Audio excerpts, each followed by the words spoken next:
પાડ્યા પે બરફ જમ જતો હા નાનવાડ સાથે 4 ગાડા એક ટ્રેક્ટર નાનવાડ નટવા કાટવા જતા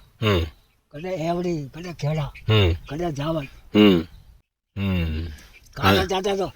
હાથ હે જમી જતા ભાઈ એકદમ બરફ જમતો આંગળા નમી લેવી આંગળ્યા લંબી નહીં વેતી આંગળ્યા તો બિલકુલ કડક વહી જતી ખાપા રજું મારો પડ્યો મારો પડ્યો તો તા બને નારાજ હો બન્યો नहीं नाराज कई काम हासी बात है मैं तो यूं आपरा जैसा दाना मनक अतरी उम्र में भी अतरो मेहनत करी रहा आज रा सरसोरी हूं तो मेहनत वेई नहीं अतरी है पुरानो घी खातो तो कथा पुराना घी पड़ा तो कई बने हुक्का पाके होटा हुकी बाकी रोटे ज खाता हां है कही माया कही हां पहले गरीबाई ज्यादा ही गरीबाई साले हां फाटे मार देगन में या बाप हाट हां तो हिमता हां